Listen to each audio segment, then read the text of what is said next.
સમાચારો વિસ્તારથી જોઈએ। ઉત્તરાખંડમાં એક મોટી બસ દુર્ઘટના થઈ છે। શ્રદ્ધાળુઓથી ભરેલી બસ સાથે ગોઝારો અકસ્માત થતો સામે આવ્યો છે। અકસ્માતમાં 8 લોકોના મોત થયા હોવાની વિગત સામે આવી। 2નો બચાવ થઈ ચૂક્યો છે।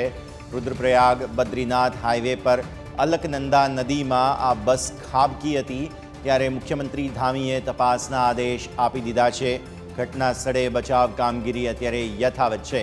ઈજાગ્રસ્તોને સારવાર અર્થે ખસેડવામાં આવ્યા છે। મહત્વપૂર્ણ સમાચાર અત્યારે ફિલહાલ જે રીતે સામે આવી રહ્યા છે, તસવીરો આપ નિહાળો। જે રીતે ઉત્તરાખંડમાં એક શ્રદ્ધાળુઓ ભરેલી બસ નદીમાં ખાબકી હોવાની વિગત સામે આવી છે।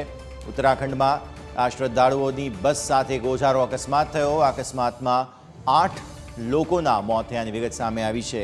ટેમ્પો ટ્રાવેલર પ્રકારની એક ગાડી કે જે રુદ્રપ્રયાગ બદ્રીનાથ હાઈવે પર અલકનંદા નદીમાં ખાબકી હતી, કે જેમાં અત્યારે 8 લોકોના મોત થયા હોવાની વિગત સામે આવી છે। સંવાદદાતા જય અત્યારે ફોન લાઈન પર આપણી સાથે। જય, સમાચાર સામે આવી રહ્યા છે, તસવીરો નિહાળી રહ્યા છીએ અમે, વિગતો આપશો।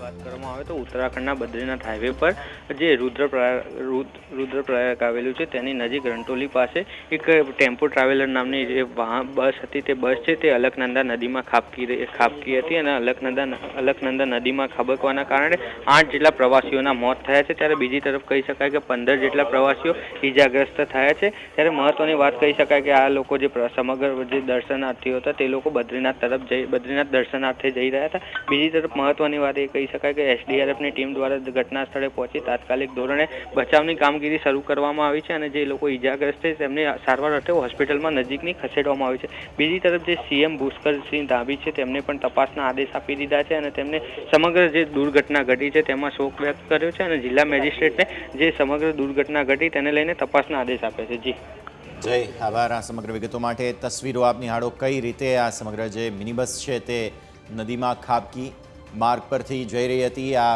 બદ્રીનાથ હાઈવે તરફ આગળ વધી રહી હતી। એ દરમિયાન બસનો કાબુ ગુમાવાયો હોઈ શકે, શક્યતાઓ ઘણી બધી છે, પરંતુ તસવીરો બતાવે છે ફિલહાલ 8 વ્યક્તિઓના મોતના સમાચાર સામે આવ્યા છે।